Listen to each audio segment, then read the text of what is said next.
Hi అండి, hello, అందరు ఎలా ఉన్నారు? అందరు బాగున్నారని అనుకుంటున్నాను. చిక్కుడుకాయ టమాటో ఎలా తయారు చేసుకోవాలో చూసేద్దాం. సింపుల్గా ఒక గిన్నె పెట్టుకొని గిన్నెలో మంచిగా ఆయిల్ పోసుకోవాలి. ఆయిల్ మంచిగా హీట్ అయిన తర్వాత ఉల్లిగడ్డ పచ్చిమిర్చి వేసుకోవాలి. ఉల్లిగడ్డ పచ్చిమిర్చి ఇప్పుడు బాగా వేయించుకోవాలి. ఇప్పుడు వేగినాక అల్లం పేస్ట్ వేసుకోవాలి.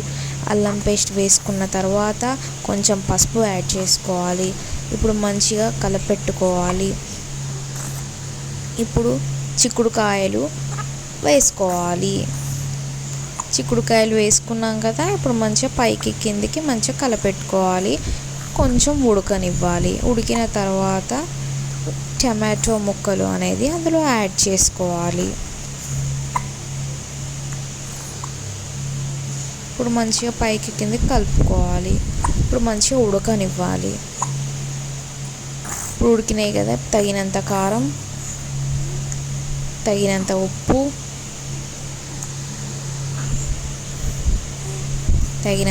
వేసుకోవాలి.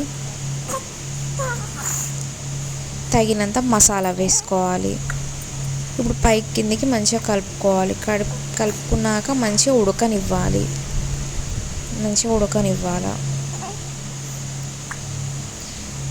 లాస్ట్న కొత్తిమీర వేసుకొని దించేసుకుంటే అయిపోతుంది. కొత్తిమీర వేసుకొని ఒక్కసారి అలా కలిపేసుకొని దించేసుకున్నామంటే చిక్కుడుకాయ tomato curry is ready. So నా ఛానల్ని సబ్స్క్రైబ్ చేయండి. Thank you for watching this video. నన్ను ఇలాగే సపోర్ట్ చేస్తూ ఉండండి. Thank you.